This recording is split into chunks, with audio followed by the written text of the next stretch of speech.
bien, todo bien tallado. Ahora, cuando son temas que contienen mucha información, nosotros lo que, y la mayoría son cosas puntuales, y o hay algunas de esas informaciones que no están bien esclarecidas acá, nosotros nos enfocamos más en eso. Em,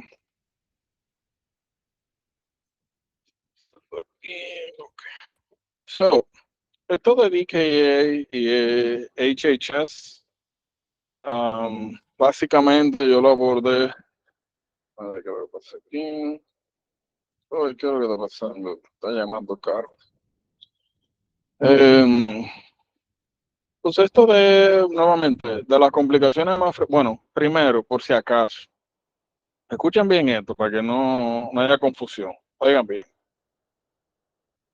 toda persona con diabetes que está bajo un régimen de tratamiento que requiere insulina o alguna sulfoniluria, que es un grupo de medicamentos, este grupo de personas en general está en riesgo de hipoglicemia. Sulfonilurias es un medicamento que pertenece a un grupo de llamados secretagogos, que básicamente son medicamentos que aumentan la secreción de insulina. Y como ya nosotros sabemos, diabetes mellitus tipo 1, el problema principal es una destrucción vía autoinmunitaria de la célula beta pancreática. Si tú no tienes célula beta, las sulfonilurias no te dan ningún tipo de beneficio terapéutico, porque no existe. O sea, no existe la célula, por ende, ¿cómo nosotros vamos a aumentar la secreción de esa célula en cuestión? Este es un medicamento que nosotros vemos más en diabetes mellitus tipo 2. Para insulina, nosotros clásicamente podemos verla en cualquier grupo. Oigan bien, personas que tienen diagnóstico de diabetes y que están en algún régimen con alguno de estos medicamentos, la complicación más frecuente que los lleva a tener algún tipo de hospitalización vinculada directamente con la diabetes es hipoglicemia.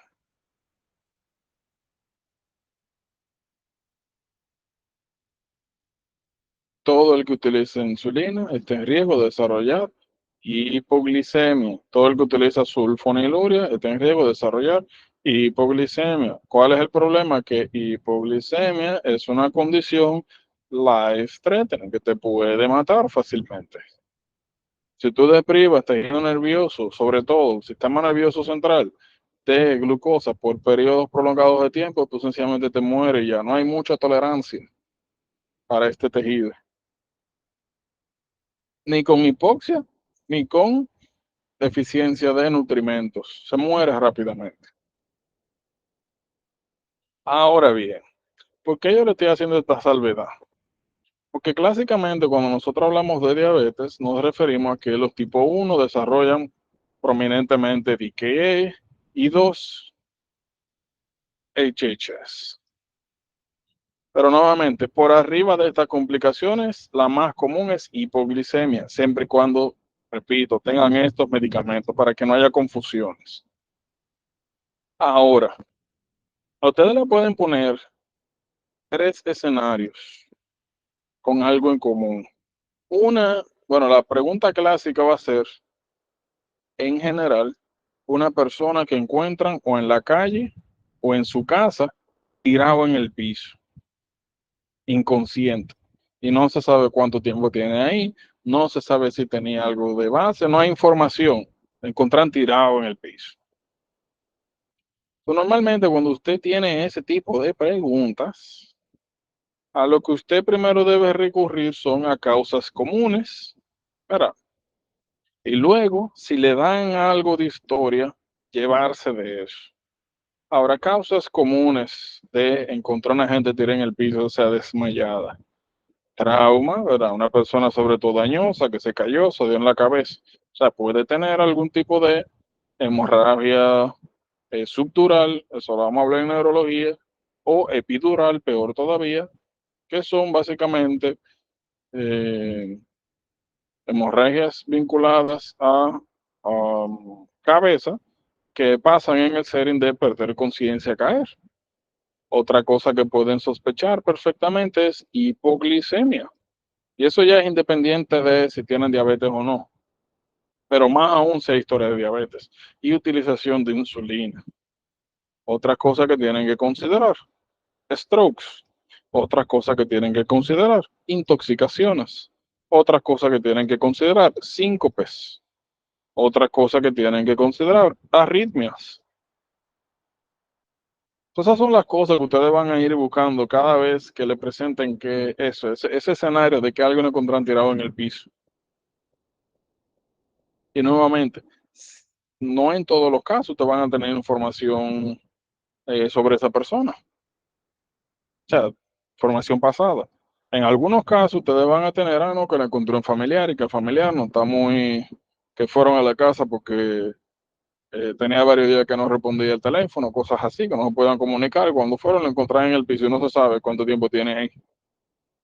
Hay algunas cosas que ustedes van a poder ver alrededor de la pregunta que lo pueden orientar. Eh, o puede ser que le mencionen que la persona que lo encontró no está totalmente eh, al tanto de la información médica total de la persona, pero que sabe que tiene diabetes, que tiene problemas cardíacos, etcétera, etcétera. Y usted con eso utiliza para guiarse, pero siempre teniendo en cuenta de excluir las otras razones comunes.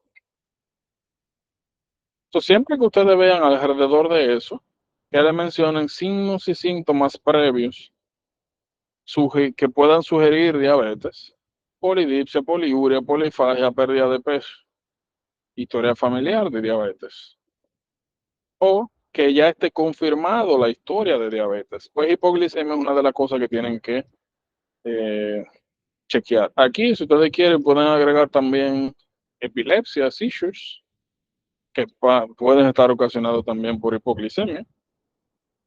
Pero siempre que le mencionen diabetes, usted se cubre en salud y dice, bueno, déjame yo verificar que aquí no haya nada que me indique que quizás pueda ser un proceso hipoglicémico. So, lo primero que ustedes van a pensar es, si le hablan de diabetes, hipoglicemia. Lo segundo que ustedes van a pensar son estas complicaciones frecuentes. Si es diabetes mellitus tipo 1, no necesariamente tienen que decirle que es alguien que tiene diabetes mellitus tipo 1, pueden decirle algunos clues de que toda su vida ha requerido insulina. Ya usted piensa desde etapas jóvenes, y usted piensa en diabetes mellitus tipo 1. Pueden decirle, una persona con 50, 60 años, recientemente diagnosticada con diabetes mellitus. Ya usted piensa en dos. Soledad le va a decir mucho. Jóvenes, uno, dos, eso se desarrolla más adelante en la vida, porque aquí es ausencia, aquí es resistencia. Resistencia requiere tiempo. En esos casos particulares, historia de diabetes, persona joven, adolescente sobre todo, que se le pasa los medicamentos, que no son muy compliant en general, o sobre todo personas que recientemente tuvieron un episodio de hipoglicemia. A veces pasa que utilizan la insulina, tienen un periodo de hipoglicemia y luego de eso, para evitar volver a tener ese episodio, se underdosean, utilizan dosis menores o se skipean dosis de insulina y terminan entonces, sobre todo tipo 1, DKA, o en el caso de 2, HHS. Esos son los escenarios que tienen que tener en su cabeza, bien claro.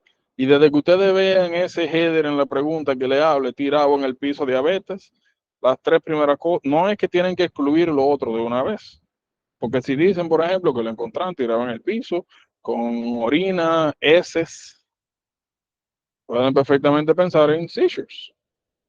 So, no le estoy diciendo que obscurezcan los posibles diagnósticos alternativos desde que le mencionen diabetes, no, pero asegúrese de descartar hipoglicemia y las dos complicaciones más frecuentes de diabetes.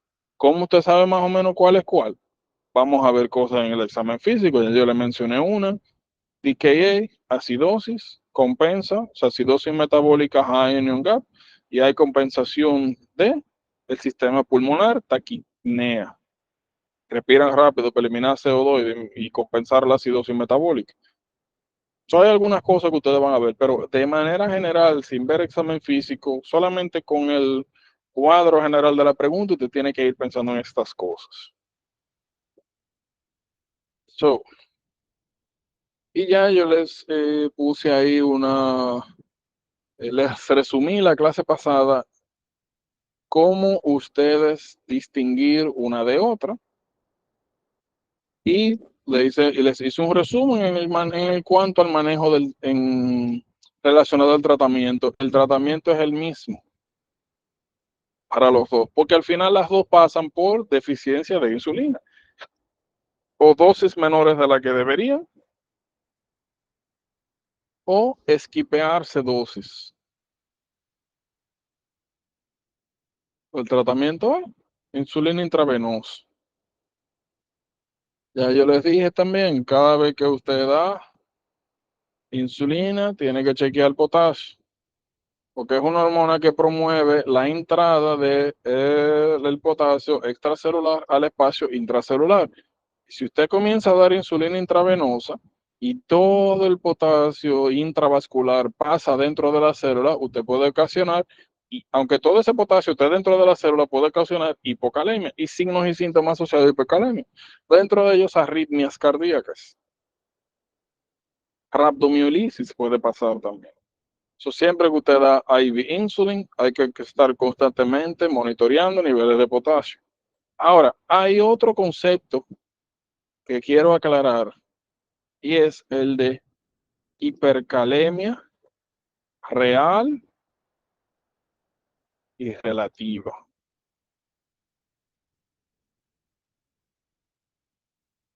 Pero antes de entrar ahí, ya yo les dije es cómo pasa cada uno, cuál es el problema acá, mucha glucosa, como le dije, niveles súper elevados, aumento de la osmolaridad. Ya hablamos de los laboratorios, cómo diferenciar uno de otro. Aquí ya nosotros sabemos cuál es la fisiopatología, deficiencia de insulina. El cuerpo entra en estado de, vamos por llamarlo así, emergencia. El exceso de ácido graso que se libera en el tejido adiposo es captado por el tejido hepático y convertido en cuerpos cetónicos, que son sustancias que tienen carácter ácido. El exceso de ellas disminuye el pH sanguíneo por sobreutilización de bicarbonato, ya DKA.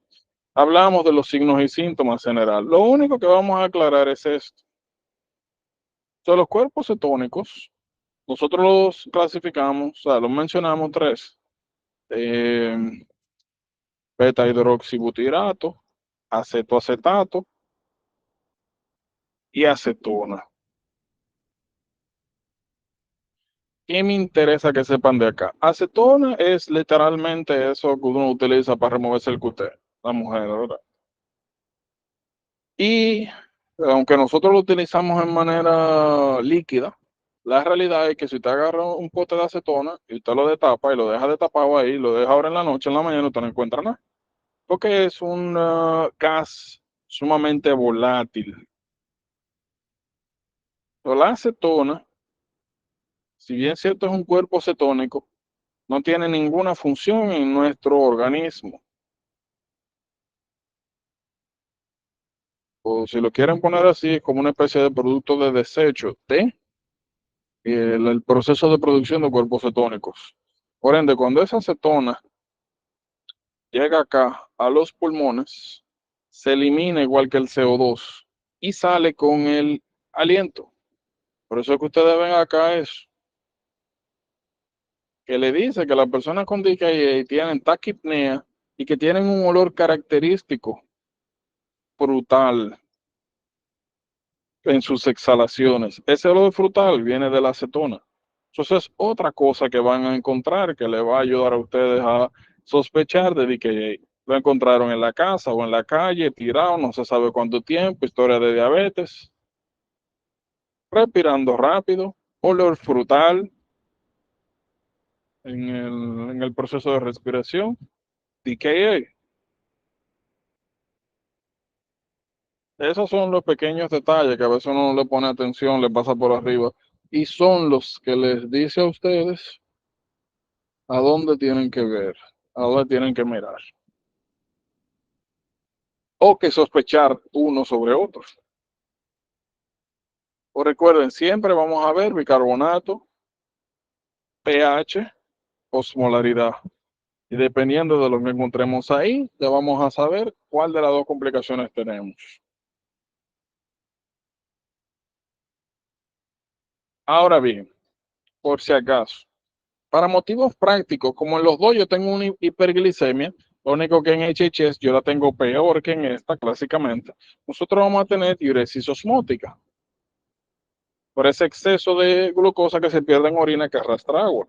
En los dos vamos a tener deshidratación. Ahora, normalmente la deshidratación es peor acá en DKA, pero para motivos prácticos los dos deshidratados.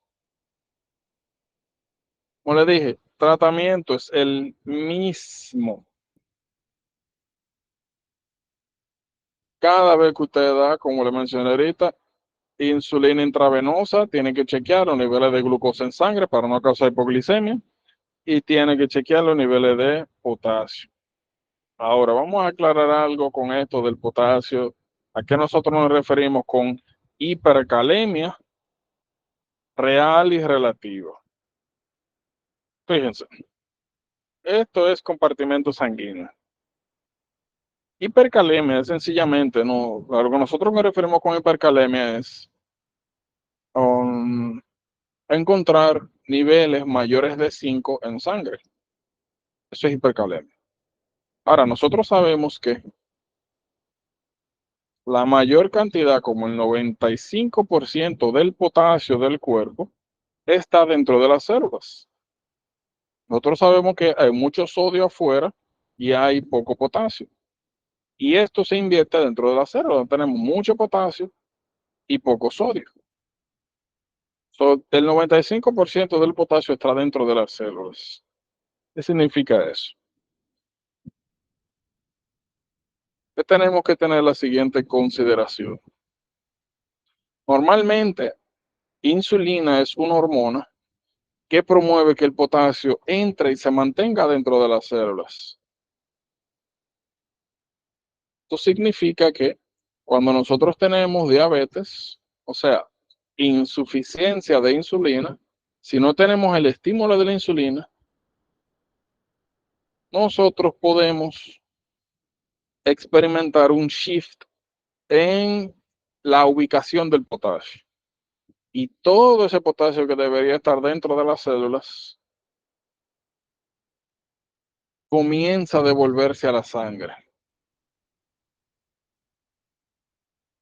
Y como la menor proporción de potasio está aquí en sangre, eso nosotros lo registramos automáticamente como hipercalemia. Ahora, es una hipercalemia relativa, porque la realidad es que nosotros tenemos un déficit intracelular de potasio, pero como nosotros no podemos medir esto, sino lo que medimos en la sangre, y todo ese potasio en vez de estar dentro de la célula está en la sangre, nosotros lo llamamos hipercalemia. ¿Cuál es el problema? Asumiendo que tú tienes riñones funcionando, todo ese exceso de potasio en la sangre va a ser comenzar eliminado por orina. Y eventualmente, si tú logras poner tus niveles de potasio normales en sangre, o sea, de resolver la hipercalemia, hay un pequeño problema. Y es que aunque tus niveles de potasio en la sangre estén normales, la realidad es que tú tienes una depresión, un déficit masivo, porque todas las células dentro tienen una ausencia importante de potasio, que ya sabemos que son los lugares donde este se encuentra en mayor concentración. ¿Qué quiere decir eso?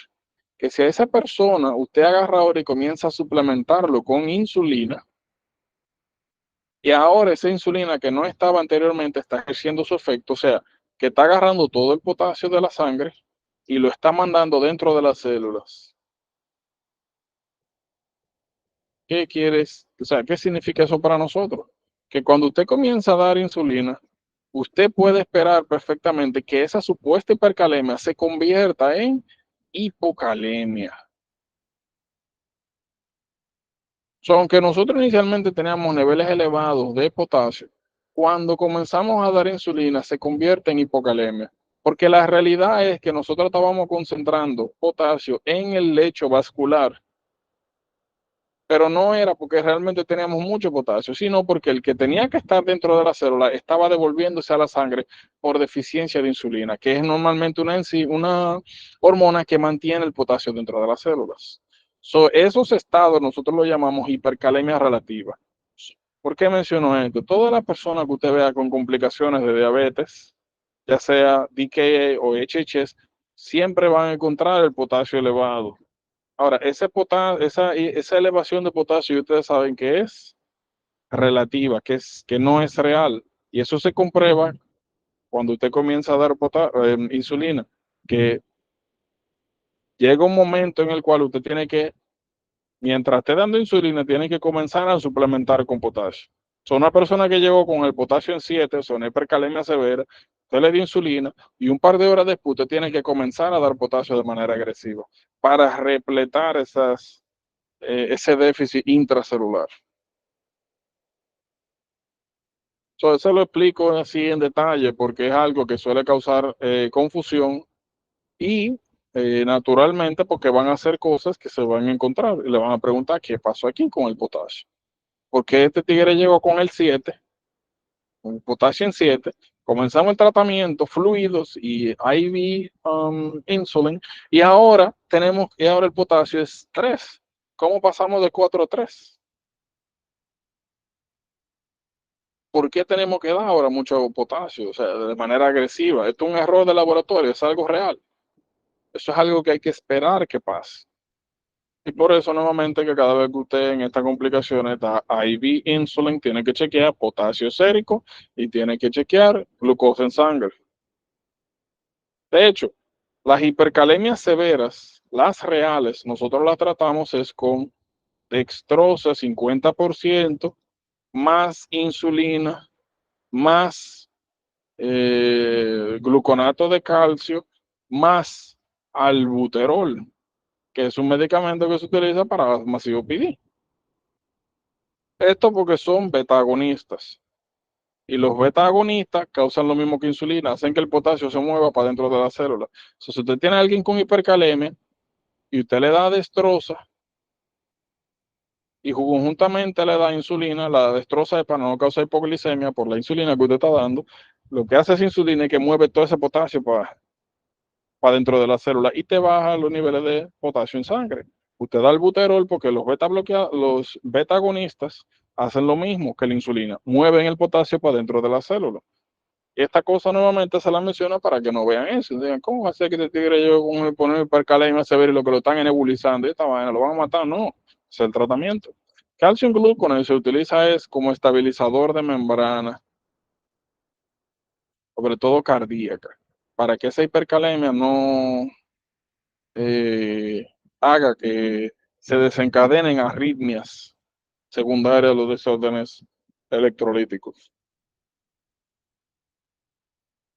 ¿Vamos claro ahí? Preguntas, dudas, algo que no se haya entendido. ¿Todo bien? ¿Todo claro? Hasta ahora sí. Bien. Esas son nuevamente de las cosas que no están directamente explicadas acá, pero que son esenciales para eso, para que no se sorprendan y que entiendan qué es lo que está pasando cuando le pongan eso o le pregunten. No, que esta persona llegó con este estado, lo encontraron tirado ahí, o una persona con diabetes tipo 1 y desarrolla una neumonía, una UTI, o tuvo un accidente de tránsito, una cirugía mayor, y ahora comenzó a respirar rápido, disminuyó el bicarbonato, aumentó la cantidad de hidrogenio en sangre, comenzaron a salir ciertas sustancias nuevas en sangre y orina, que son los cuerpos cetónicos, y comenzó a tener cambios electrocardiográficos, se le hicieron químicas y vieron nuevamente el bicarbonato bajo, vieron el potasio alto. Comenzaron el tratamiento y ahora el potasio 2, ahora el potasio 3, ahora el potasio es 1. ¿Qué pasó? o le preguntan cómo se comenzó el tratamiento adecuado, cuál de los siguientes necesita, o sea, cuál de los siguientes electrolitos necesita un seguimiento riguroso, constante. La persona que tenga un IV insulin drip, o sea, como si le estuvieran pasando un suero de insulina, cada 4 o 6 horas hay que estarle sacando sangre, nada más para chequear el potasio. Y si es un DKE, para chequear el bicarbonato y ver si está mejorando. Por si acaso, eso que ustedes están viendo acá también es el mismo tratamiento. IV insulin es el mismo tratamiento que se utiliza para pancreatitis ocasionado por hipertrigliceridemia. Eso lo vamos a ver cuando hablemos de dislipidemia. Pero es el mismo manejo y se tienen los mismos cuidados. Hay en algunos casos donde usted va a dar IV insulin una persona que llegó con la glicemia en 600 y luego la glicemia baja a 100, 120. De hecho, ya para alrededor de 180, usted comienza a dar dextrosa también con intravenosa. Eso pasa más en DKA, donde usted está dando IV insulin, la glicemia baja, pero todavía el bicarbonato no se ha recuperado. Todavía el pH no está normal. En esos casos, usted sigue el IV insulin y comienza a dar ahora dextrosa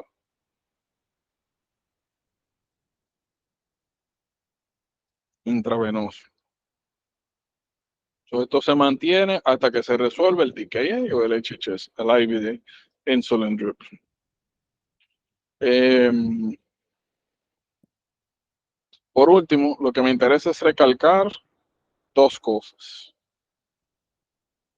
Una es vinculada a complicaciones secundarias, o sea, son complicaciones secundarias a estas complicaciones de diabetes. La primera, DKA. Muchas veces ustedes van a tener personas que, o sea, van a tener preguntas que le hablan de ciertas condiciones, ciertas complicaciones, y le van a preguntar como cuál es la causa más común de muerte de esta persona. Por ejemplo, en general, diabetes. ¿Cuál es una de las causas más comunes de muerte de personas que tienen diabetes, sobre todo no controlada? No son ni siquiera estas complicaciones, es infarto, porque ya sabemos que dentro de las complicaciones micro y macrovasculares tenemos, sobre todo de la macro, aterosclerosis. Mientras más descontrolado usted esté, más aterosclerosis, más se le cierran la coronaria, más riesgo de infarto. Entonces le pueden poner también preguntas de ese estilo, que una persona recién diagnosticada con diabetes, que le pregunta sobre su pronóstico al médico, y le ponen a usted A, B, C, D y diferentes cosas. Dentro de ellas, la causa más común de muerte de la persona que tiene su condición es infarto. So, engaging en lo que le dicen un healthy lifestyle, hacer ejercicio, comer con poca grasa, tomarse sus estatinas, controlar la presión, severidad con el control de la glicemia es súper importante porque lo único que tú puedes hacer para prevenir que eso pase más rápido de lo que debería, porque eventualmente va a pasar. Eso que indica ahí es algo bien interesante y es que, oigan bien, cada vez, ajá, no, sí, ya, a mí me tapó la coronaria derecha ahorita la foto. Pero no te apures, tú eres joven, no es una crítica. Realmente uno puede, ahora que uno puede, darse esos gustos de vez en cuando. El problema son los excesos. Eh, pero miren, hay una complicación bien interesante que la vamos a ver un poquito en detalle cuando entremos a microbiología y es, oigan bien, cada vez que ustedes tengan a alguien que recientemente tuvo DKA y que comienza a desarrollar fiebre, dolor, tipo sinusitis o retroorbitario, leucocitosis, Lo primero que usted tiene que hacer es asegurarse de que no esté desarrollando una infección que es relativamente común luego de DKA, o que es más común que pase luego de un estado de DKA, que es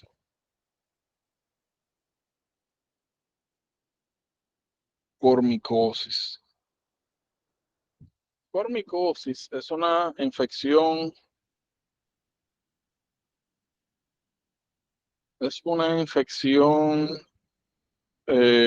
fúngica que le da sobre todo en boca y sinuses a personas, en general cualquier persona que tenga inmunocompromiso, pero clásicamente es personas que tienen, que le ha dado DKA recientemente. So, cada vez que ustedes vean a alguien que tenga dolor en la cara, que tenga leucocitosis, fiebre y que no tenga una aparente, o sea, que se le hagan los estudios del lugar, cultivo y todo eso, y todo de negativo. O sea, que parezca que tiene una infección, pero todo el workup está negativo, ahí usted tiene que pensar que hay un hongo detrás. Este señor que ustedes están viendo ahí, que tienen esta descripción que regularmente lo llaman como eh, una contextura de lazo, de ribbon, como de la cosa que le ponen a los regalos arriba, el listón. Eh, Así que lo describen clásicamente en mucormicosis. Se tienen que tener eso abajo de la manga. ¿Por qué es importante diagnosticar mucormicosis rápida? Que es una infección, como ustedes están viendo en todas estas fotos, que primero se propaga rápido, que normalmente inicia en los sinuses, en las mismas áreas donde da sinusitis. Um, Se espredea rápido, o sea, se riega rápidamente y es una infección fulminante. El tratamiento de eso es dar anfotericina y cirugía y llevarse todo el tejido necrótico. Si usted no lo detecta rápido y esa vaina se riega, detrás de aquí, de los años, se lo cae el cerebro. Eso llega ahí y no hay nada que hacer. Eh, entonces es súper importante. Y normalmente lo que hacen es una anti-flexible. Ellos cogen esto, que es un como dice el nombre, flexible, lo entran por la nariz, así, y van y chequean los sinuses. Si a ustedes le dicen que encuentran esto, un black scar sinus,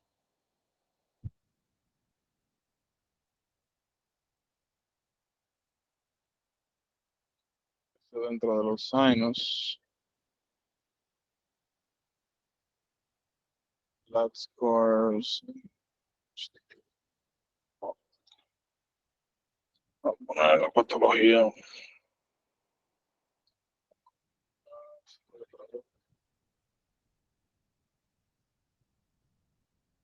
Se parece a una sinus.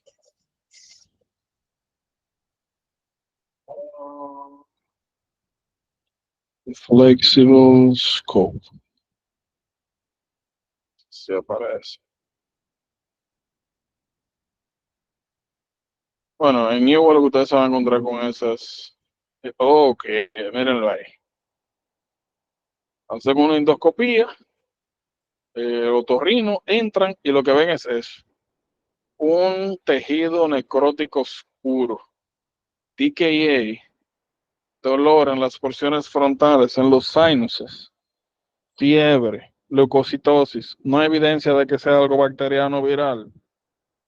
Hacen scoping y encuentran esto, mucormicosis. Eso hay que llevar, es una emergencia, hay que entrarlo, comenzar fotericina intravenoso, que es un antifúngico, y llevarse todo ese tejido necrótico.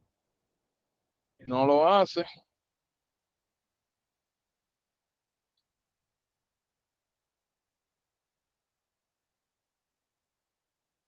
Bueno, particularmente, mira qué interesante. Eso, tú inhalas las esporas, las esporas se anidan ahí, y luego de DKA, porque necesitan como eh, ese medio acidótico. Míralo ahí, eso era mucormicosis. A ese pana tuvieron que llevarle todo, que hay que sacar el tejido, todo el tejido que esté contaminado y dejar márgenes limpios. Y esa vaina, de lo que yo he estado ahora de residencia, yo no me he visto un caso. Y esa vaina es terrible. Eso era un muchacho joven, VIH. No fue asociado de que pero era joven. Y ese muchacho llegó, tenía literalmente el cielo de la boca, parecía un pegote de, ¿cómo se llama esto? De pus. Y todos los dientes lo tenía flojo. Y cuando lo llevaron a cirugía,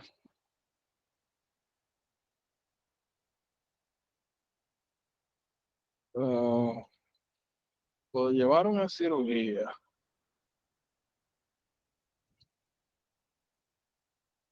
Aquí va a ser un poquito difícil quizá que lo entiendan, pero miren, esto es, ojo, ojo, estos son los senos maxilares.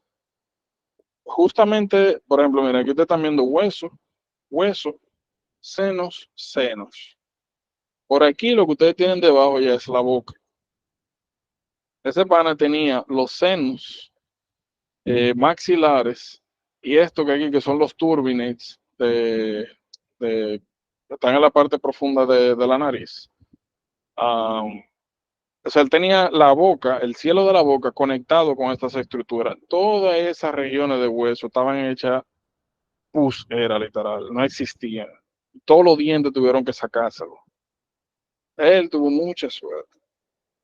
Esa vaina, yo no, y un solo.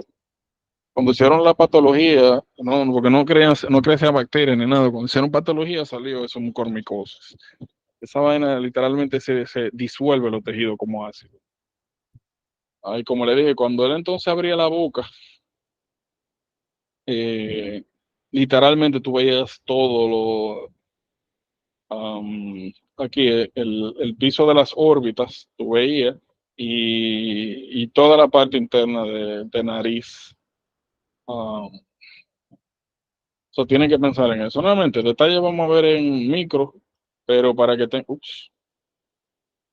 pero para que tengan eso pendiente. Um, lo otro que me interesa, ándala, miércoles. Lo otro que me interesa es cada vez que ustedes tengan cualquier patología, ya sea metabólica, renal, que esté vinculada con desarreglos electrolíticos, potasio, magnesio, fósforo, calcio. Cada vez que usted tiene estos tigres desregulados, para arriba, muy para abajo, eso hace que aumente el riesgo de que el sistema de conducción cardíaco falle y se desarrollen arritmias. So, en general, cada vez que esto sea un factor, y sobre todo si alguien muera sin una causa aparente, tienen que pensar en que lo que lo mató fue una arritmia por los problemas electrolíticos de base. Eso no es algo de diabetes, es algo general. Eh, es eso que ustedes ven ahí. Lo otro, miren, esto. La causa más frecuente de personas que tienen DKA de muerte es edema cerebral. Eso es esencial. Sobre todo es mucho más común y peligroso en niños. Niños que tienen DKA, hay que constantemente estar evaluando no solamente el potasio, no solamente la glicemia, no solamente los niveles de bicarbonato, también hay que estar evaluando el sensorio. Hay que estar evaluando si hay descompensación neurológica, si él está hablando en un momento y de un momento a otro está letárgico, no puede hablar, tiene signos focales, comienza a tener la relación de la alteración de respiración. esos son signos y síntomas que indican que quizás haya edema cerebral y herniación. Eso es importante. Como le dije, sobre todo en niños. Bien, bien, bien importante. Yo lo había dicho anteriormente. Anteriormente le llamaban hyperosmolar hyperglycemic coma. Ahora cambiaron eso porque no todos llegan a coma, sino que lo tienen como HHS o hyperosmolar hyperglycemic state. El detalle es que si usted no corrige el problema de base, puede llegar a coma. Lo mismo, herniación cerebral, muerte. So, estas son situaciones, complicaciones life-threatening. Pero le dije, en general, en todos los hospitales se manejan en UCI. Por eso, porque hay que estar arriba de esa gente. Son patologías bien, curiosamente, suenan feas, pero son fáciles de manejar si tú sabes lo que tú estás haciendo. Pero se pueden complicar muy, muy, muy fácilmente. Antes de que se me olvide, miren, el jueves, eh, yo estuve revisando el asunto y hora de Nueva York, yo voy llegando como a las 6:30 ya. ¿Qué significa eso? Y el aeropuerto no está muy lejos de donde me voy a quedar. Um, so, eso quiere decir que el jueves vamos a tener clase y vamos a hacernos la idea de que vamos a comenzar, más o menos todos los días comenzamos alrededor de las 45 por ahí. Vamos sencillamente a hacernos la idea de que vamos a comenzar a eso de las 45, 50. O sea, 7:40, entre 7:40 y 7:50. O sea, horario técnicamente regular para nosotros. Tenemos, a menos que haya algún retraso o algo, yo naturalmente los voy a mantener al tanto cualquier cosa, porque en este viaje de ahora eso fue lo que vi, que había muchos tapones, muchas cosas, le dije, embarajen durísimo, pero hasta ahora se ha mantenido todo, a menos que haya algún retraso o algo fuera de sitio, como le digo, le informo, pero mientras tanto, vamos a tener clase, creo que vamos a comenzar eso, alrededor de entre la hora de Nueva York, 7:40, 7:50. Eh, por si acaso. Déjame ver. Um, Preguntas, dudas.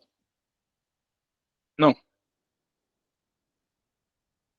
Y en ese momento yo le mencioné que personas que están bajo tratamiento y tienen diabetes, la complicación más frecuente que van a ver es hipoglicemia. ¿Qué me interesa que sepan? Lo más común, como le mencioné ahorita, es personas que tienen alguna enfermedad de base y que tienen anorexia, que no están comiendo en general, o que están haciendo dieta, que están haciendo ejercicio. Ejercicio aumenta la utilización de glucosa, ¿verdad? So, um, esto esto, que era lo que yo le decía ayer, en resumen, personas que tienen un régimen de insulina, normalmente, cuando están haciendo ayuna o no tienen mucha hambre o tienen alguna enfermedad de base o comienzan a hacer ejercicios y cosas así, todo eso amerita que hayan ajustes en sus regímenes de insulina, que puede ya sea de que sus requerimientos aumentan o disminuyen. Pero en general, no quiero decir nunca, porque hay casos particulares, siempre, ¿verdad? Pero en general, nosotros nunca se le para la insulina a personas con diabetes. Lo que se hacen son ajustes. Y normalmente, en el peor de los casos, como le dije, lo que nosotros quitamos es la que se da con la comida y damos solamente la mitad de la que se da en la noche, que es la long acting, regularmente Glargine. Por ahí le llaman Lantus, por si acaso. So, en pocas palabras, cada vez que usted tiene a alguien que va a comenzar a hacer ejercicio, hay que dar menos insulina o hay que dar más carbohidratos, como usted quiera. Personas que están enfermas, normalmente, o que están hospitalizadas, normalmente comen menos o comen más saludable que en la casa. Los requerimientos de insulina son menores. Personas que están en esteroides aumentan sus requerimientos de insulina, aún sin comer. Esas son consideraciones importantes. Lo otro que ustedes ven acá es esto. Los síntomas de hipoglicemia se dividen en dos grandes grupos, los neurogénicos y neuroglucopénicos. Fíjense,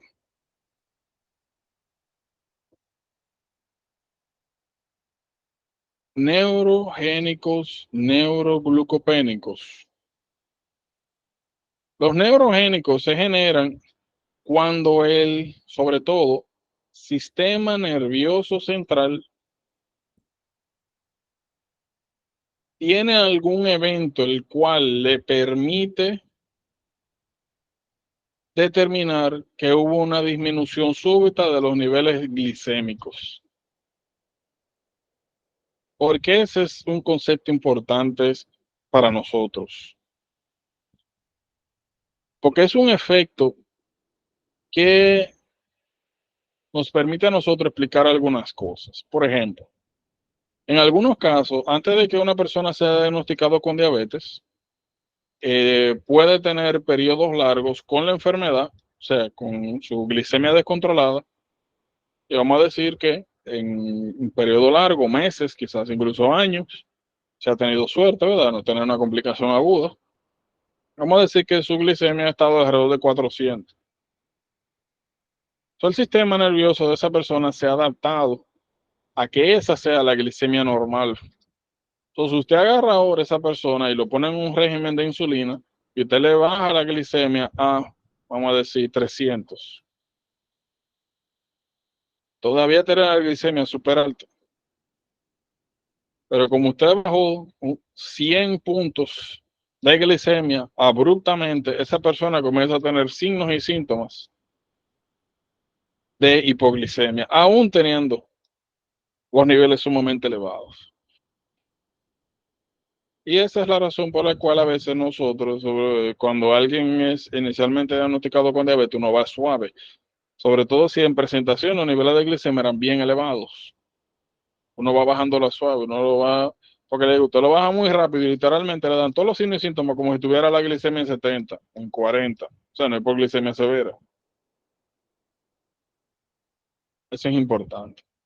¿Por qué otra cosa es importante? Ah, bueno, como ustedes ven, son los signos clásicos, que tiemblan, que sienten palpitaciones, que sudan frío, que le da ansiedad, que sienten hambre. Lo otro es que todos estos síntomas son principalmente estimulados por catecolaminas.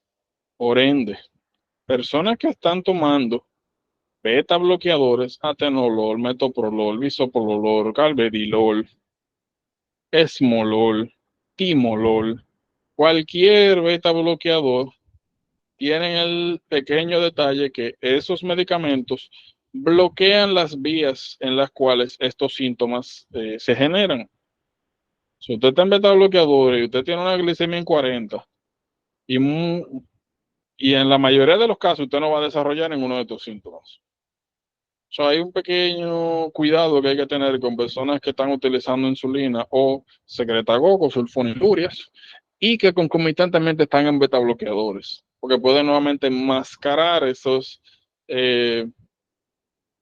signos y síntomas neurogénicos. Eso es importante.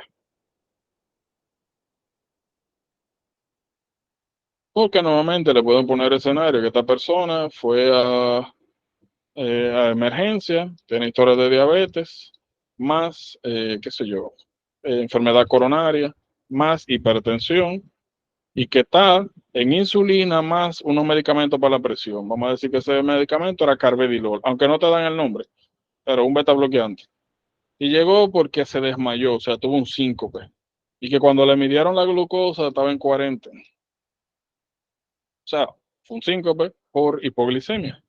pero a él no tuvo ningún tipo de al de signo de alarma que regularmente viene alto, nunca tuvo palpitaciones, nunca se puso sudafrío,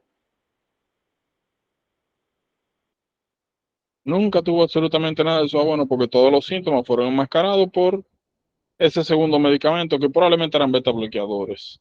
Anteriormente yo les había dicho que medicamento para la presión nosotros tenemos 10 más uno, o sea, un reguero. Ahora, normalmente nosotros seleccionamos los medicamentos dependiendo de las comorbilidades. Si la persona es descendiente afroamericana, o sea, de tez oscura, nosotros, República Dominicana, Cuba, todo esto, por más blanco que usted sea, todo esto tenemos ascendencia negra. So, para nosotros, los mejores medicamentos que funcionan para nuestra presión son ACE y ARBs, lisinopril, fosinopril, eh, enalapril, valsartán, todos esos medicamentos funcionan muy bien para nosotros. Si usted es blanco y tiene ascendencia blanca y genes blancos, generalmente los calcium channel blockers, sanlodipina, nifedipina, bla, bla, bla. Luego nosotros tenemos los diuréticos que le hacen bien a todo el mundo, aparentemente. Pero nosotros, los descendientes de negro, eso no ayuda, pero no tiene efecto tan profundo en la presión. Y por último, si usted tiene problemas cardíacos de base, como coronary artery disease, o le da de infarto, cosas así, o tiene insuficiencia cardíaca, los mejores medicamentos para la presión son los beta bloqueadores. Pues cada vez que ustedes le digan que alguien ha tenido historia de infarto, que ha tenido, o que tiene enfermedad coronaria, o que le han puesto un stent, o que ha tenido intervención, algo que le diga a usted que hay algo pasó en ese corazón, y le dicen que está en algún medicamento para la presión, uno de esos medicamentos tiene que ser beta bloqueadores. Pues ya ustedes saben que tienen que tener cuidado, que le dan esa historia, le dicen diabetes y le dicen que llega con con algún síntoma de hipoglicemia, o sea, con alguna complicación mayor de hipoglicemia, pero sin síntomas previos, ya usted sabe qué pasó ahí. So, esos son los neurogénicos. Luego tenemos los neuroglucopénicos, que son los que se dan en el sistema nervioso central, no por la sensación ambigua de tener pocos niveles de glucosa, sino porque realmente hay pocos niveles de glucosa. Normalmente lo que ustedes van a ver es eso, seizures, o una persona que tiene alteración del sensorio, que está confundida de un momento a otro. Y eso que ustedes están viendo ahí se ve de todos los sabores. Puede ser literalmente cualquier cosa. Una persona que está hablando normal y después de un momento a otro parece que tiene un stroke, que no puede hablar bien, que está hablando estropajoso, como dicen, arrastrado.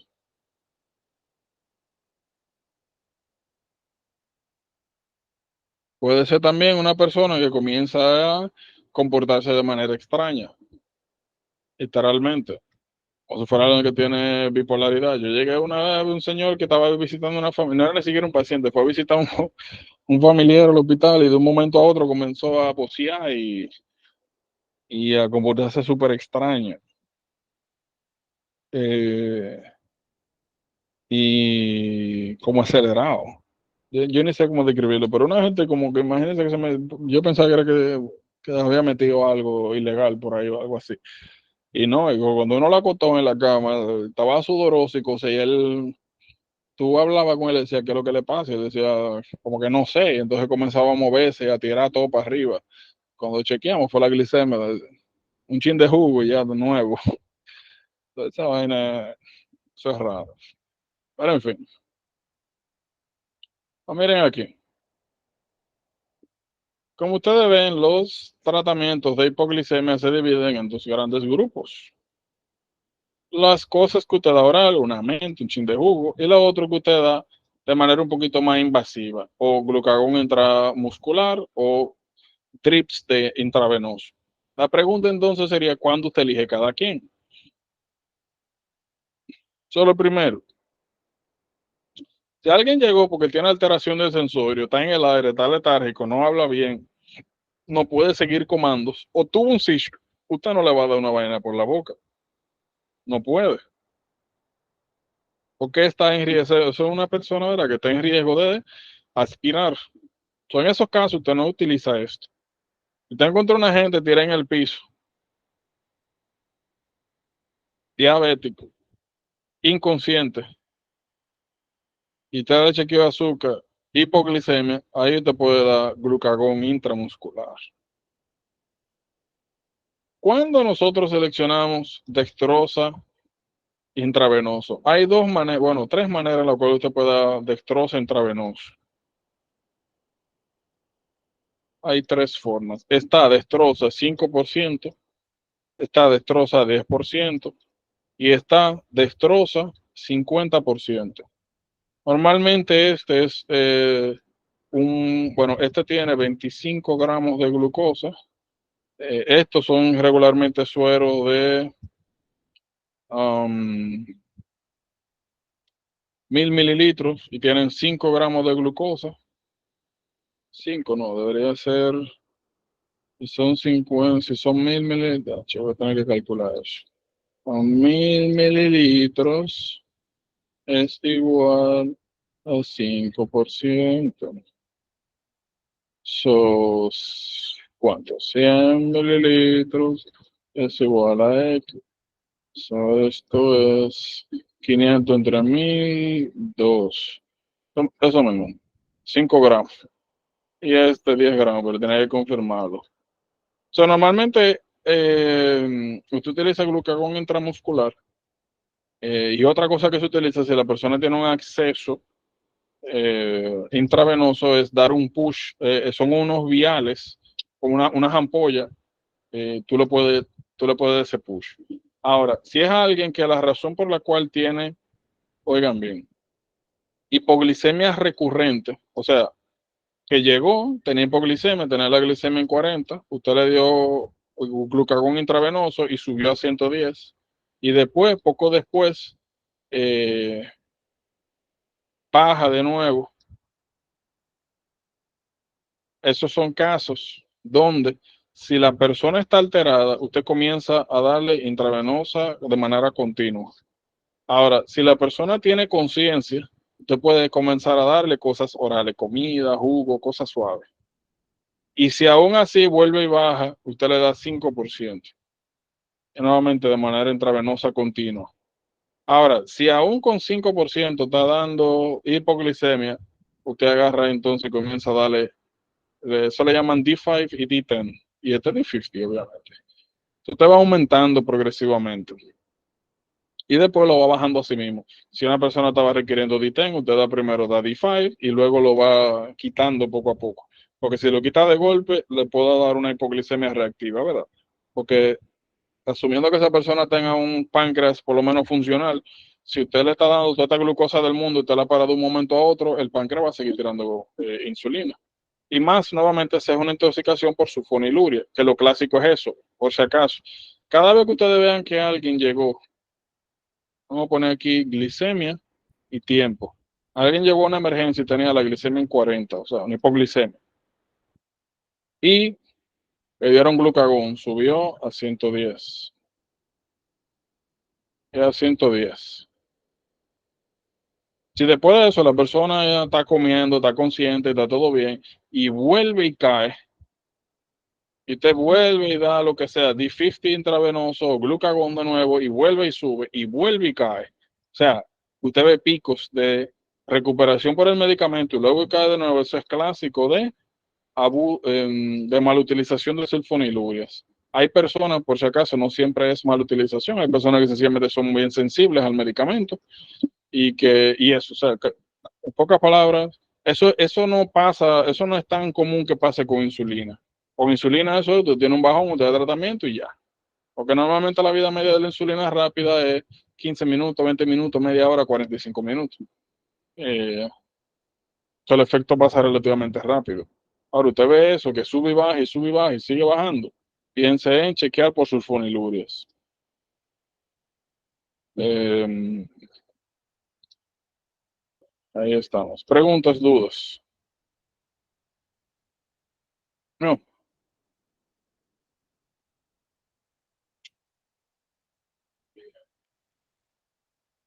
ándale, primero vamos a ver esto, porque yo estaba en el abierto ya otra vez.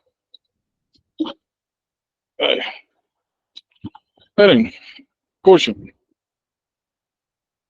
Ahora que probablemente de medicina todas las patologías que son más famosas. Aquí todo el mundo sabe, Cushing, obesidad, osteoporosis, hipertensión, la jiba de búfalo,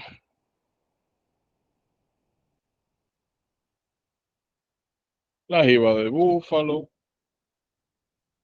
la hiperglicemia, las estrías, el cuerpo que concentra obesidad de manera central. Todo el mundo conoce Cushing. Okay. So, el problema nunca va a ser diagnosticar Cushing. Porque Cushing es esta patología que usted la ve de lejos y usted dice, ok, es un Cushing. El problema siempre va a ser determinar dónde está el problema. O sea, cuál es la génesis. Porque eso es lo que va a determinar el tratamiento que usted va a dar. So, ¿cuáles son las causas más comunes de Cushing? Una, tenemos el primario, que es la glándula adrenal que secreta de manera autónoma, descontrolada, puede ser un adenoma, como vimos en hiperparatiroidismo primario, que secreta mucho cortisol. Nosotros podemos tener el llamado, eso lo llaman Cushing periférico. Nosotros podemos tener Cushing central, donde es que nosotros tenemos un tumor en la pituitaria que secreta ACTH, que a su vez causa que en la glándula se secrete cortisol de manera constante. Y ya ustedes saben entonces, cuando nosotros tenemos tumores secretores, normalmente esos tumores no se rigen por el proceso de inhibición retrógrada que rige el eje normalmente. Ahora, este es el otro tipo de Cushing, que es un Cushing que da iatrogénico, que normalmente es cuando nosotros damos glucocorticoides para el tratamiento de alguna patología de base. Hemos mencionado patología reumática, trasplante, lo muy común, eh, donde se dan altas dosis de esteroides por mucho tiempo.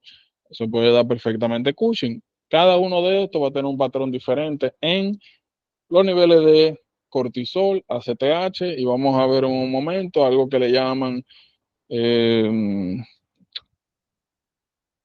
pruebas de supresión de ACTH. Oh, miren,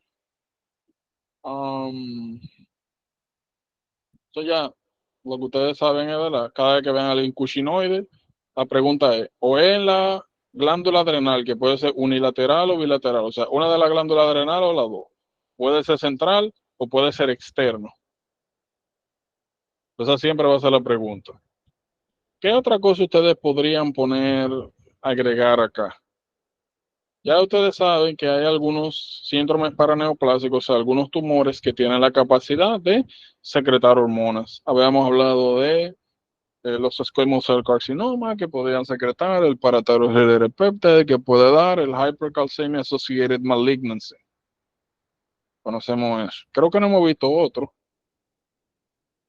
pero vamos a ver mucho, no se preocupen. Otro que vamos a ver es esto.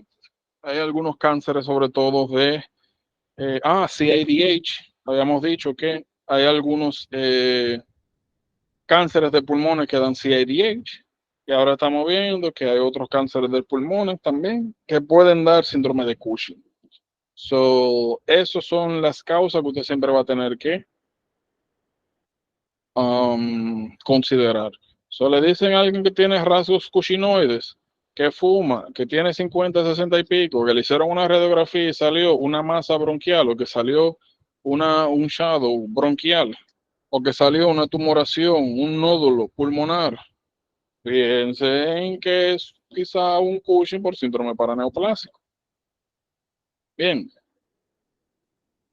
ya. Yeah. Esto, todo lo que está en la imagen que le enseñé anteriormente, lo único que me interesa es depresión. Sumamos, ya nosotros sabemos que cada vez que vemos a alguien con depresión, nosotros tenemos que pensar en pseudodemencia, hipotiroidismo, hipercalcemia, ¿verdad? Ahora subimos, o sea, le agregamos una opción. Si todo lo otro da negativo y no hay una depresión de base, tenemos que, o sea, una depresión, un componente psiquiátrico de base, aparente, podemos considerar perfectamente que quizás alguien no ha desarrollado el síndrome de Cushing como tal, pero quizás de base hay algún tipo de hipercortisolemia. Es importante. Hiperglicemia ya nosotros sabemos que es una hormona diabetogénica.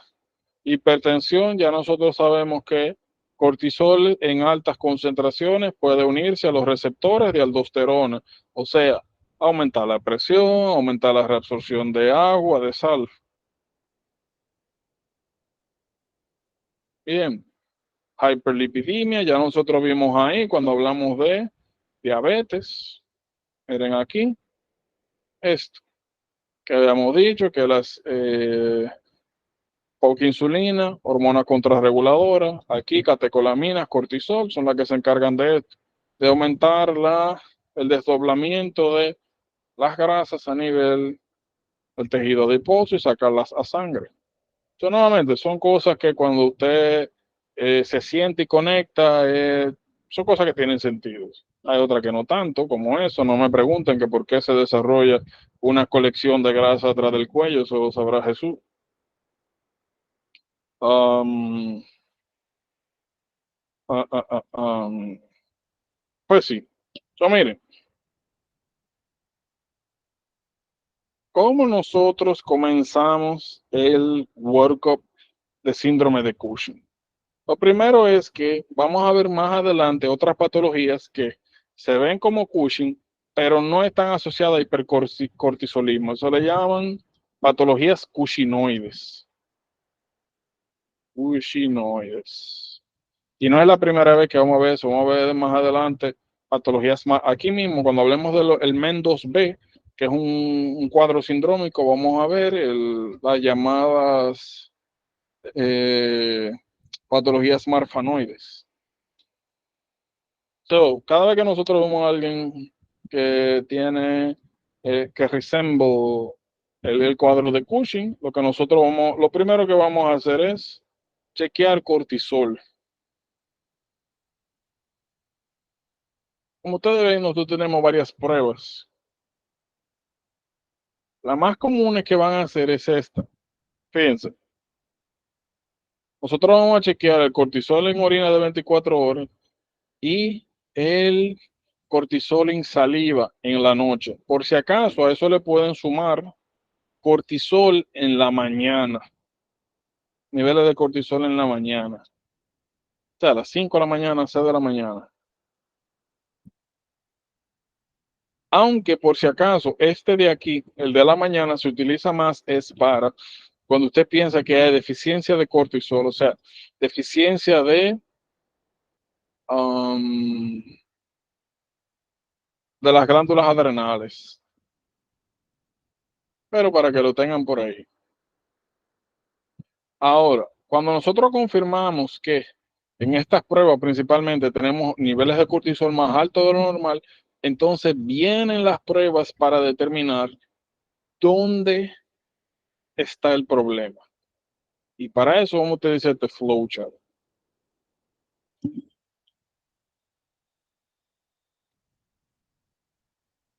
Los síndromes, signos cushinoides, ya lo vimos ahí.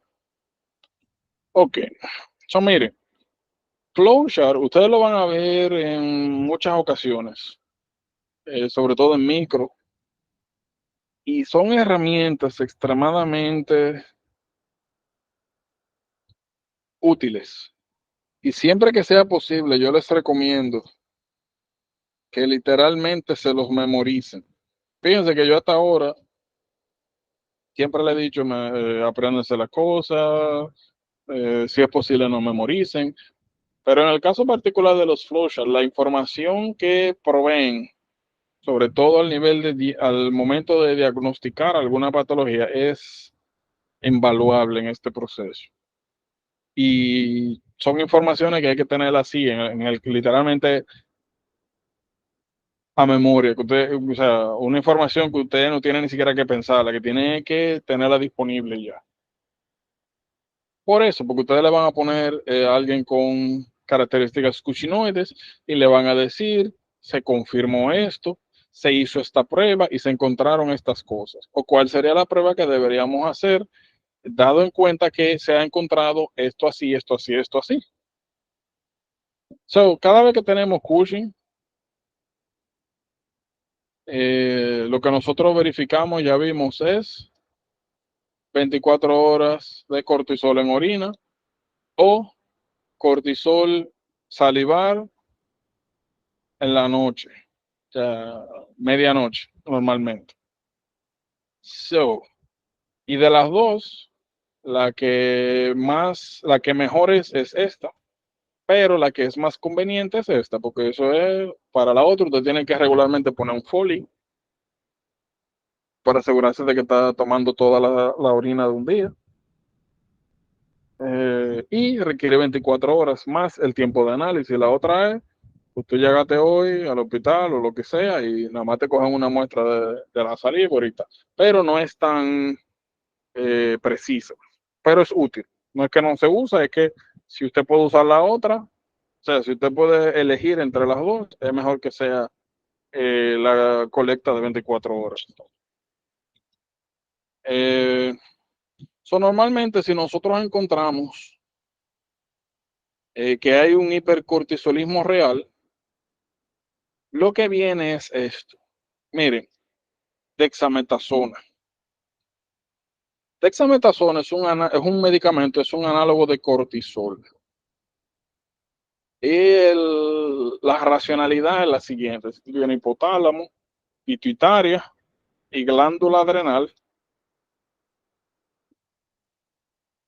Esto que produce, ¿qué es lo que produce acá? Obviamente TRH es Thyrotropin Release Hormone, eso es Corticotropin Release Hormone. Aquí es en la pituitaria, ACTH, y aquí es cortisol. Ya nosotros sabemos que el hipotálamo con la CRH estimula que se produzca ACTH en en la pituitaria anterior y que esta estimula acá en la glándula adrenal que se produzca cortisol. Ya también sabemos que el cortisol cuando sale a sangre viene aquí, eventualmente llega aquí e inhibe la secreción de ACTH y de CRH. Eso significa que si nosotros damos un medicamento que es análogo, o sea, que se parece estructuralmente al cortisol, en este caso, dexametasona, lo que nosotros deberíamos esperar es que si damos esto, que es un análogo de cortisol, y nosotros medimos ACTH, deberíamos esperarlo bajo. Esa es la respuesta normal. Y un fallo en disminuir los niveles de ACTH luego de dar una carga baja de dexametasona nos hace pensar que la pituitaria no está respondiendo de manera adecuada a la inhibición del cortisol. Eso es aparentemente sugestivo de que quizás haya un problema o aquí en la pituitaria o en el hipotálamo que está liberando mucha CRH. Entonces es una prueba de inicio que nos permite a nosotros saber dónde buscar. Porque si tú tienes cortisol alto y tú das dexametasona y la ACTH está bajo, eso te indica que el problema está aquí.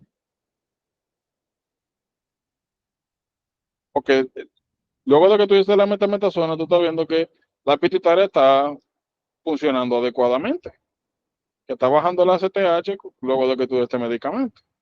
Ahora, si pasa lo contrario, tú das este medicamento y la ACTH sigue elevada, pues el problema ya tú sabes que tienes que comenzar a buscarlo de manera central. So, luego de que nosotros hacemos este test de dexametasona, lo que nosotros vemos es que lo que puede pasar es que la ACTH o baje o que se mantenga elevada. Si la ACTH luego de una dosis baja de dexametasona se suprime, Eso significa que, como vimos acá, que en algún lado se está produciendo cortisol, no necesariamente tiene que ser la glándula adrenal, porque ya sabemos que hay cánceres, hay tumores que producen cortisol. So, lo único que esto me dice es que si la ACTH está baja luego de mi dosis de supresión, el problema no es ni el hipotálamo, ni es la hipófisis, sino que se está produciendo de otro lado, que es lo que ustedes ven aquí. So, lo que nosotros normalmente buscamos luego de eso es imágenes abdominales para ver si hay algún tipo de tumoración en la glándula adrenal que esté produciendo de manera constante y sin regulación de la ACTH cortisol. ¿Estamos claros hasta ahí? ¿Preguntas, dudas?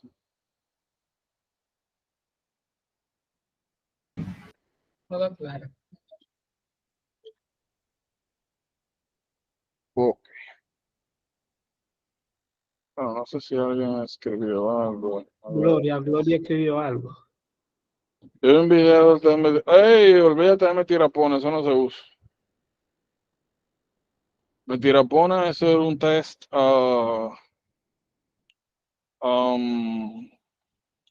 era un test que se utilizaba en la antigüedad. Eso, bueno, metirapona es equivalente a...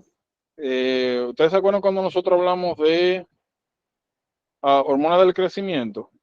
Growth hormone, que habíamos dicho que anteriormente, para tú confirmar si había algún tipo de problema con la secreción de growth hormone, que uno inducía un evento hipoglicémico con insulina y luego chequeaba growth hormone, eso se hacía antes. Entonces, algo parecido pasa acá. Anteriormente se utilizaba metirapona acá para tú hacer um, miren, vamos a ponerlo así. Qué menos. Metirapona. So, metirapona, como dice, miren aquí, como dicen acá, metirapona um, es un medicamento que se utilizaba anteriormente para tú determinar si el problema era central o periférico. Y como ustedes ven, metirapona lo que hacía era que inhibía la 11-beta-hidroxilasa, que es una hormona que participa en el proceso de síntesis de colesterol. Droga, que utiliza colesterol para eventualmente sintetizar cortisol. ¿Eso qué pasa? Eso se utilizaba antes, ya no se usa. No se usa, ya no se usa. Los metirapona, eso es un test viejo, no se usa. Pero el racional detrás de eso era que si tú a alguien le dabas metirapona y tú inhibías la síntesis de cortisol, lo que tú esperabas es que si tú quitas la inhibición en la pituitaria del cortisol, porque los niveles están bajos, ¿verdad? La ACTH debería subir. Si tú dabas metirapona y la ACTH se quedaba hacia abajo, eso te indicaba que posiblemente había un tipo de problema acá. Eh, pero nuevamente eso ya no se usa. La razón principal es porque cortisol es una hormona esencial, ya sabemos, para mantener la glicemia entre comidas. Una persona a la que tú le das metirapona, tú tienes que observarla hasta que este medicamento sale del organismo, porque si esa persona, tú lo que literalmente causas es transitoriamente una insuficiencia adrenal. Eso significa que te puede dar hipotensión, desórdenes hidroelectrolíticos, hipoglicemia. Y todas esas cosas, sobre todo hipoglicemia, es algo que puede matar a una gente. Eso ya no se usa. No se usa. Lo que utilizamos ahora es eh, el Corticotropin Challenge, que es lo que vamos aquí, o estimulación con ACTH y otros procesos de supresión con desametasona. Ahorita lo hicimos con 1 miligramo, con una dosis muy baja. Aquí lo vamos a hacer con dosis más elevadas. Entonces, fíjate, ya nosotros sabemos qué hacer si luego de dar la desametasona, la ACTH responde de manera adecuada. Significa que no es un problema central, sino que es un problema periférico y lo que buscamos es el tumor directamente. Si buscamos adrenales y no hay nada, o si usted hace un CT abdomen y no hay ningún tipo de tumoración, usted puede perfectamente buscar en otros órganos. Usted puede tener también tejido ectópico. O sea, ectópico es un tejido que está fuera de su ubicación y que normalmente ejerce, si en caso de que sea una glándula, ejerce produce su hormona en cuestión. Eso lo vamos a ver en muchas patologías, de hecho, pero hay una que es clásica, es el divertículo de Meckel, donde nosotros tenemos, eso es permanencia de un divertículo en el sistema gastrointestinal, sobre todo en el intestino delgado, duodeno yeyuno ilium, ahí por el ilio. Um, y a veces en ese tejido anómalo nosotros encontramos tejido pancreático. Y eso le llamamos ectopia, un tejido que está en una ubicación anormal y que normalmente es funcional.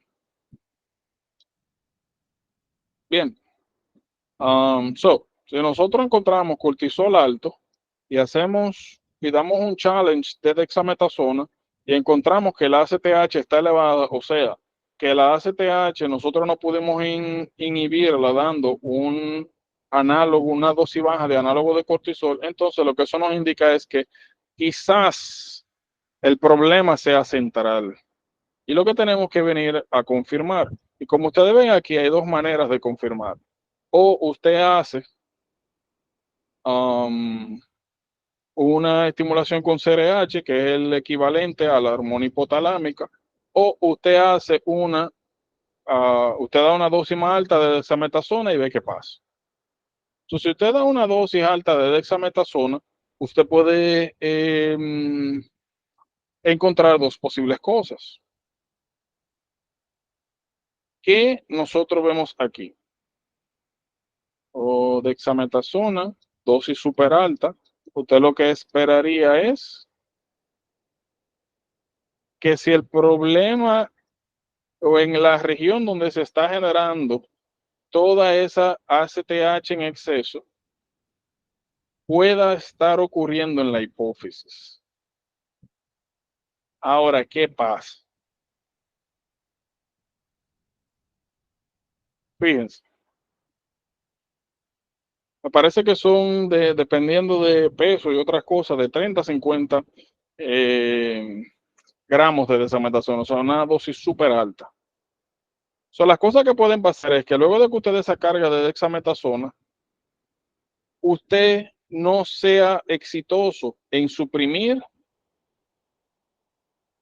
la producción de ACTH, o sea, la producción de la hipófisis. Si ese es el caso, eso significa que en algún otro lado del cuerpo, que no es la hipófisis, usted está hay algún tumor secretando ACTH. Lo más normal son cánceres de pulmón, bronquiales o de células pequeñas.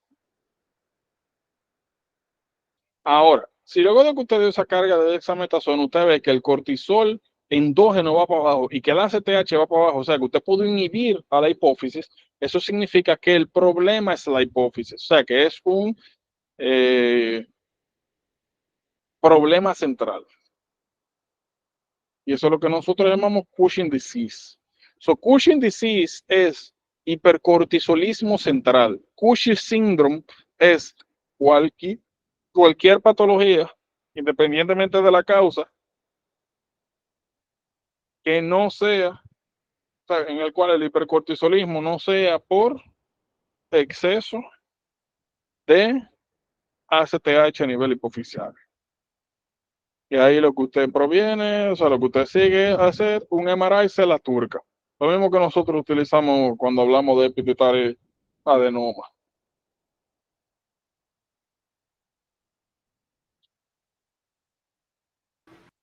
So, lo mismo pasa con el CRH Stimulation Test. Yolanda. Ajá. ¿Y qué se ve en el amara? ¿En la pituitaria? Una pituitaria grandísima. Aumentada de tamaño. Pues. MRI se la turca. Míralo ahí. Aquí se ve bien. Aquí se ve bien también. De hecho, esto es una pituitaria normal. Vamos a buscar, vamos a poner aquí, para que ustedes vean más o menos cómo es que se ve. Pues la pituitaria es bien, la suerte es que es bien sencilla de ver. Por ejemplo, miren acá, ustedes tienen un CT scan de lado. Miren aquí. Lo único que, bueno, miren, ustedes buscan nariz. Se van hacia atrás, ustedes van a ver cerebelo, van a ver tallo, bulbo. Y justamente por delante del bulbo acá ustedes deberían ver esa estructura de hueso que es la silla turca. En este caso ustedes están viendo que la silla turca se ve gris, no se ve densidad de ningún otro tejido.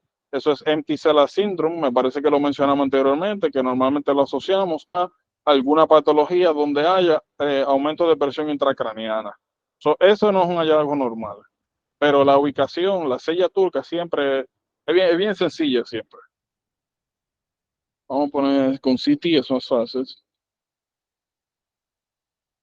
De hecho, City, vamos a poner que un corte City Head y vamos a poner un coronal View. No es ni siquiera necesario poner pituitaria. Miren, desde frente, bueno, vamos a ponerlo, ahora sí, ups, porque necesitaría una de esas imágenes donde tú puedes moverla. Miren aquí. Normalmente ustedes buscan su nariz, se van hacia atrás, bulbo, tallo, parte anterior, ubican acá su pituitaria. Mírala ahí. Aquí la pituitaria siempre va a estar ahí. ¿Hay algo por ahí? Dímelo, Steven. Entonces, para confirmar, o sea, el Cushing, cuando es disease, es básicamente porque viene central, viene de la pituitaria. Y después todos los demás, entonces sería síndrome, ¿verdad? Exacto. Ok.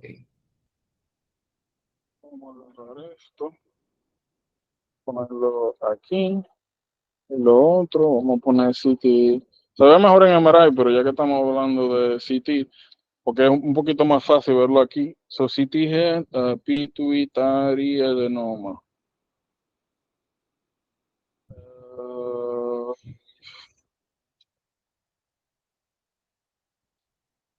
no, necesitamos un view lateral. Ok, no. Estos son frontales, laterales. Ok, mírenlo ahí. Generalmente eso es lo que ustedes ven. Literalmente no hay confusión ahí. Se ve así mismo grotesco. El diablo es mío. Eh, yo creo que tengo que tener alguna imagen por ahí, pero. Ok, mírenlo ahí. O sea, se ve muy claro.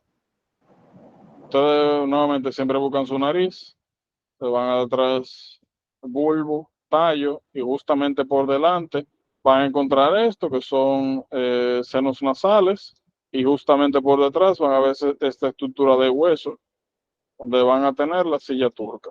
Entonces, la silla turca normalmente tienen, lo que deberían ver es esto, pero no hay una densidad grisácea. Y lo normal es eso, que ustedes vean como un pequeño espacio, que es eso negro, que divide hueso y la glándula. Pues cuando hay un adenoma, este tiene contraste, por ejemplo, ustedes también, por eso que lo están viendo prendido como un bombillo. Ustedes están viendo aquí donde debería estar la estructura ósea y todo lo que está por detrás de eso. O sea, ustedes no ven eso. Bueno, la glándula se ve más grande y no ven ese espacio que debería quedar entre hueso y glándula, que es lo que tiene el líquido cefalorraquídeo. Eso es un macroadenoma. Macroadenoma es más de 10 milímetros, una glándula de más de 10 milímetros o 1 centímetro. Eso claramente es mucho más de ahí. Lo otro que van a ver es empty sala turca.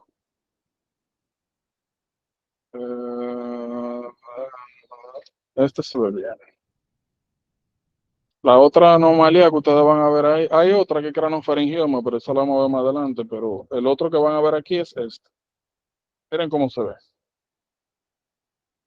Aquí se ve literalmente una masa, enhance, y aquí, miren aquí, se ve la cavidad un poco más amplia, pero todo se ve mucho más claro de lo que debería. Normalmente ustedes incluso lo van a ver eso como si fuera una cavidad negra.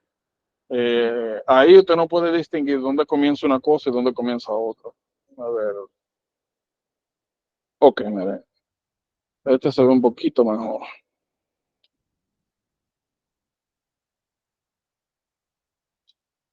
Ok, mírenlo ahí. Cuando ustedes vienen acá, silla turca, ustedes ven que literalmente todo se ve negro adentro. Ustedes no ven acá esto como un pedacito de masa.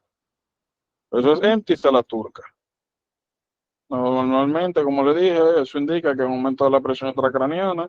Y aquí el líquido cefalorraquídeo está presionando la glándula pituitaria.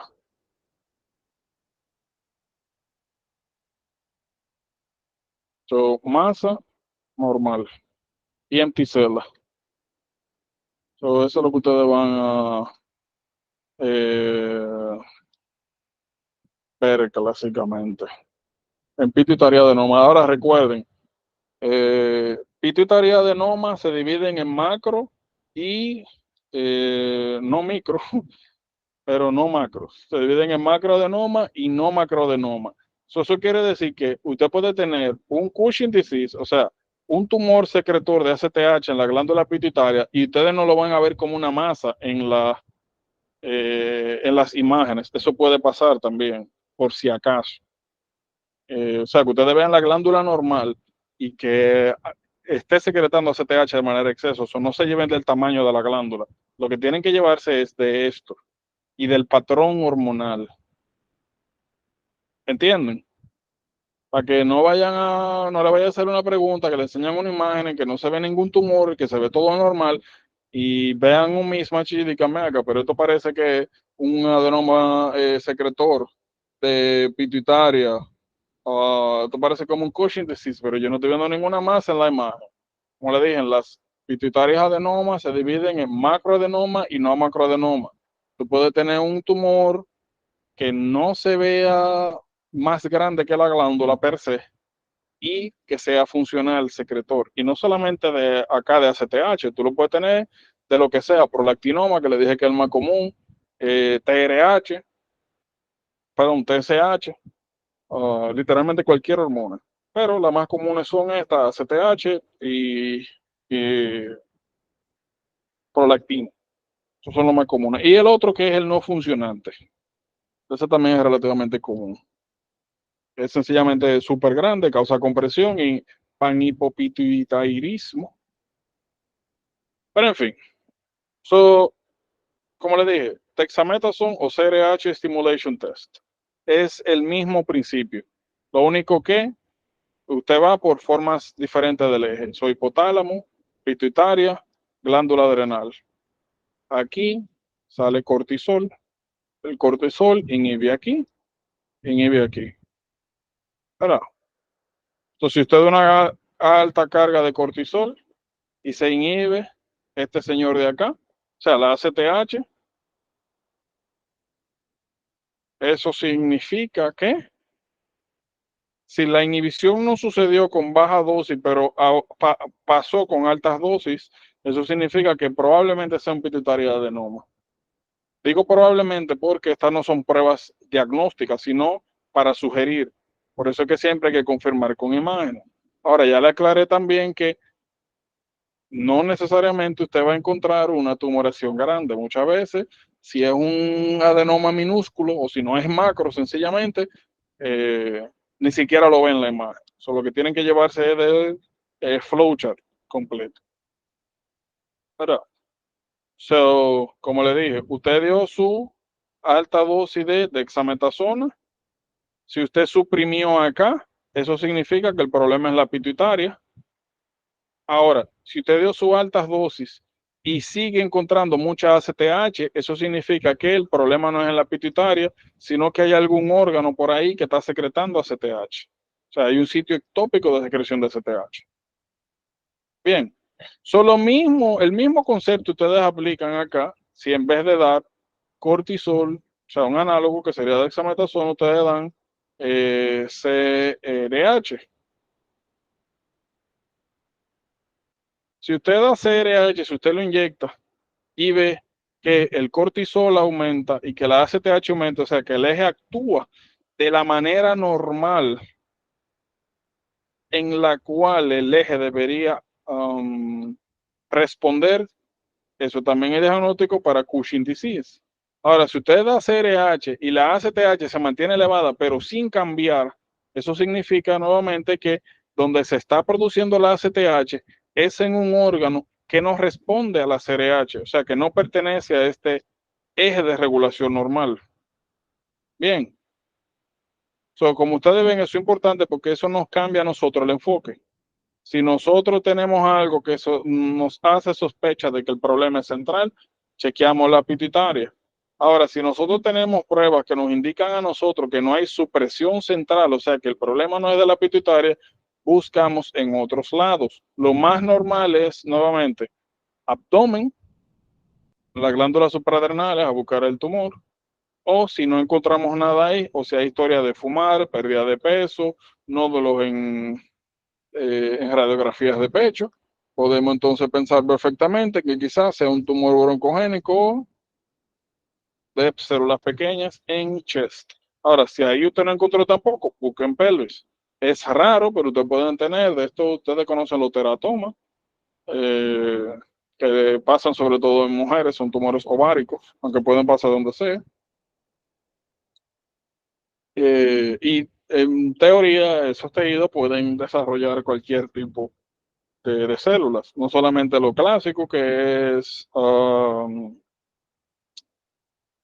pelo y diente, lo otro es a veces pueden tener sitios ectópicos de producción de hormonas tiroideas y a veces STH, pero virtualmente cualquier tipo de hormona se puede um, secretar en esos tumores.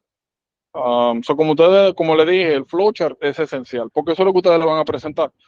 Una persona que tiene Cushing, appearance Cushinoide, que se ve como Cushing, que se confirmó que tiene cortisol alto, y luego le dicen, se le dio dexametasona 1 miligramo y hubo supresión o no hubo supresión. Y después le van a preguntar, ¿qué hacemos ahora? ¿Cuál es el próximo test? ¿Cuál es el próximo paso? Y de la única manera que usted sabe qué hacer, si esto usted lo tiene así mismo, como una postalita en la cabeza, como una foto. Esto sí es esencial memorizárselo de arriba abajo, porque es lo que le va a decir usted para dónde dirigirse.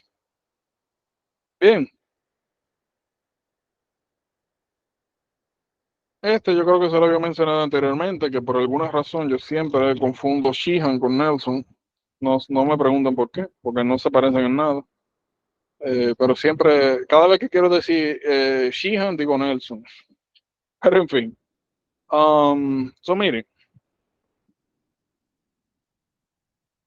ustedes tienen pituitaria y tienen aquí un riñón, aquí supraadrenal y otro riñón, supraadrenal. ¿Qué pasa? Ya nosotros sabemos que de ahora en adelante no es lo mismo Cushing disease que Cushing syndrome. Síndrome es cualquier patología de cualquier etiología que cause features cushinoides. Cushing disease siempre nos indica a nosotros que hay aquí en la pituitaria anterior un tumor o un grupo de células que secreta ACTH de manera descontrolada. ¿Qué pasa? Si usted está desarrollando Cushing, eso es algo que usted quiere resolver porque ya sabemos que da hipertensión, diabetes, osteoporosis hiperlipidemia, aterosclerosis, todo lo malo, todo lo que usted no quiere. Solo usted tiene que resolver ese problema.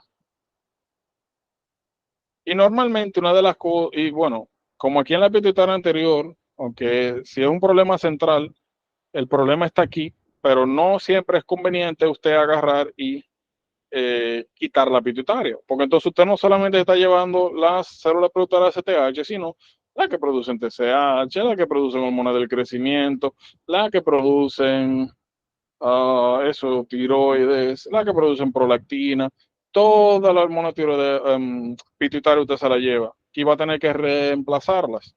Eso es costoso, toma tiempo y hace que todo sea más difícil con esa persona, sobre todo si algún día se enferma.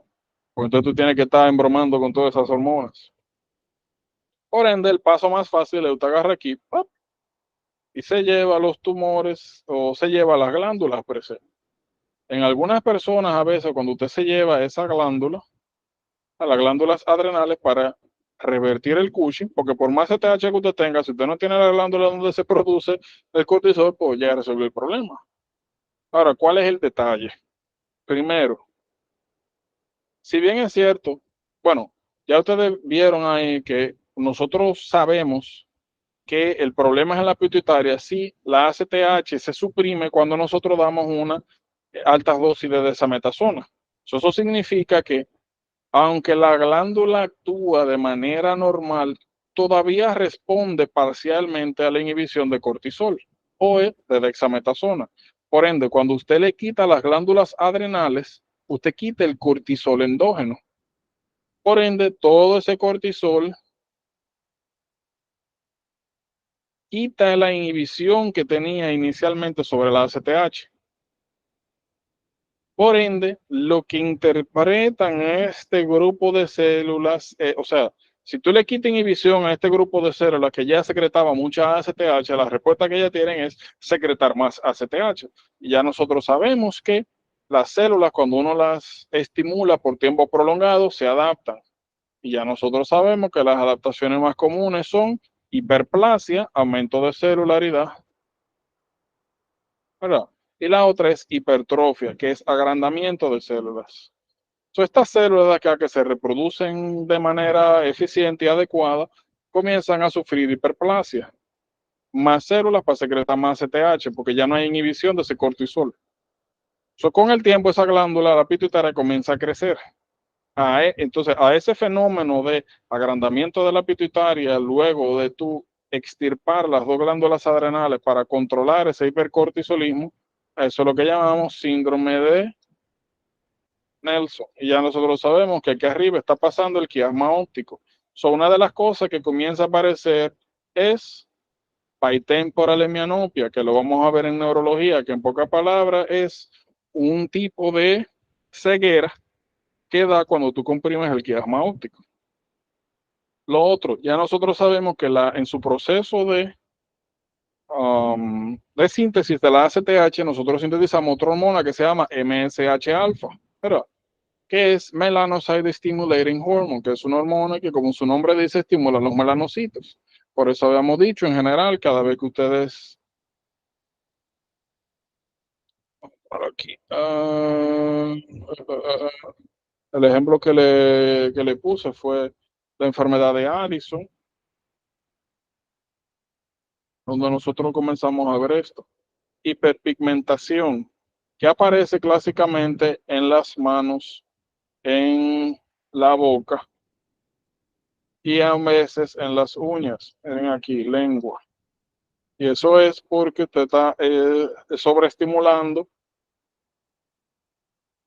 a los melanocitos. Estas imágenes me gustan porque eso es como antes y después. No es literalmente de que una mano al lado de otra, porque eso es de manera generalizada.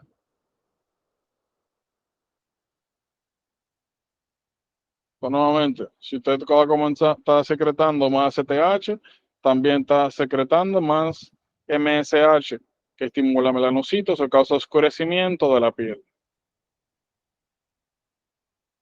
Si usted comienza a comprimir el tejido neural, aparecen dolores de cabeza. En neurología vamos a ver que hay dolores de cabeza benignos y hay dolores de cabeza malignos.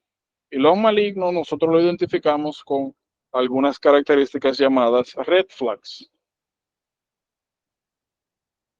que son intractables, que no mejoran con nada, que se desarrollan déficits secundarios como estos, déficits visuales o debilidades musculares, dolores de cabeza inhabilitantes. Todos esos son red flags. Y cuando aparecen, significan que hay que ver, hay que hacer más workup, que no se puede dejar eso así. Y ya entonces, cuando pasa esta complicación, síndrome de Nelson, como ya tú estás teniendo síntomas de compresión nerviosa, tú lo que tienes que llevarte es tu glándula pituitaria. Y comienza entonces suplementación. No vamos a entrar en detalle de irradiación, porque eso lo vamos a ver en oncología. ¿Cuándo tú decides dar irradiación a algunos tumores y cuándo no? No necesariamente tienen que ser malignos, por si acaso. Déjame ver. De hecho, miren, ya estamos acabando con endocrino. Parece que mañana acabamos con endocrino.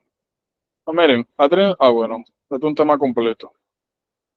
Esto también. Bueno, lo vamos a dejar aquí porque esto es un tema, son temas que van uno atrás de otro, pero yo creo, sí, mañana terminamos endocrino. Una pregunta, yo le paso a ustedes el listado yo le voy a pasar el listado de los temas, ¿verdad? O sea, de la secuencia que vamos a seguir. No, no lo ha pasado. O sea, te Hay ningún, enviamos el listado, ¿tú recuerdas? El de nosotros. pero yo juraba que yo había cogido eso mismo que tú me mandaste y lo pasé al grupo. Déjame ver, ¿dónde está eso? Si tú quieres, yo te lo envío de nuevo. Espérate. Déjame ver, ¿dónde está eso? Yo sé que fue en el grupo, en el otro grupo, ¿verdad? Sí, sí, en el otro grupo, en el antiguo. Está ese grupo, ¿dónde está ese grupo? Ay, Dios mío, ya lo vi. Los temas, pero ya yo sé qué fue lo que pasó. Lo que pasa fue que el tema que mandaron fue o sea, el tema lo que compartiste, eh, los que se dieron, ya. Sí, Eso sí, tiene más sentido. eso fue lo que yo hice. Déjame ver algo aquí rápidamente. Ustedes dieron patocardio, gastro, hemonc, neuro, special senses, respiratory, renal, ¿verdad? Esto ustedes lo dieron. Ustedes no dieron músculo esquelético, pero No. dieron hematología, como dando endocrino, dieron gastro. Anda la mierda. Bueno, vamos a meternos. Ay, Dios mío, músculo esquelético me da cáncer a mí. Eh, pero nada. ¿Qué ustedes opinan? ¿Quieren acabar ahora, o sea, cuando acabemos ahora con endocrino, quieren músculo esquelético? ¿Quieren psiquiatría? ¿Quieren reproductivo?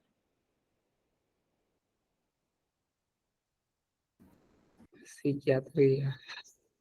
Psiquiatría interesante. ¿Pero qué Psiquiatría dicen ahí? es un poco raro, o sea, como raro meterle psiquiatría, pero Es raro, es interesante. raro, es raro. Es que yo lo veo difícil psiquiatría, por eso yo digo. No, hombre, eso es sencillo, pero está bien. Vamos a acabar mejor Reproductivo. con... Alguien escribió sí, lo están diciendo reproductivo, está bien, reproductivo. Sí, yo creo que sería mejor reproductivo y la razón principal es, por la que estaba pensando reproductivo, es porque estas patologías, yo vi que me escribió la doctora Gómez, gracias. Las hiperplasias adrenales congénitas, la razón por la que yo no he hablado de ellas es porque una de las cosas que nosotros utilizamos para distinguir una de otra es algunas cosas que pasan a nivel reproductivo, sobre todo con características sexuales. Vamos a hacer una cosa. Eh, Vamos a acabar endocrino, vamos a dar reproductivo. De hecho, déjenme escribirlo en el grupo ahora. Yo no sé por qué yo pensaba que yo había hecho. Sí, lo que pasa es que hubo un problema con ese listado, pero ahora, ¿verdad? Endocrino, vamos a reproductivo, luego vamos a músculo esquelético, em, músculo esquelético, que me da un cáncer ese tema, pero no es que no me gusta, de hecho. Pero hay muchas cosas que son memoria. Pero en fin, endocrino, reproductivo, musculoesquelético, y lo otro era ¿qué? Psiquiatría, y después bioestadísticas. Ok, so, esa va a ser la secuencia de los próximos temas. Déjame verificar que no se quede nada. No. Ay, Dios mío. Sí, porque ya todo lo otro se dio. Hay una parte de aquí de fármaco que es autonómico, pero no os preocupéis. Está bien. So, yo no sé por qué, pero yo juraba que yo había mandado eso ya. Porque lo que a mí me interesaba era. No, lo que pasa fue que yo sé que yo había mandado ese listado. El detalle es que sucede, acontece que yo no sé dónde fue que pasó el fallo, pero sucede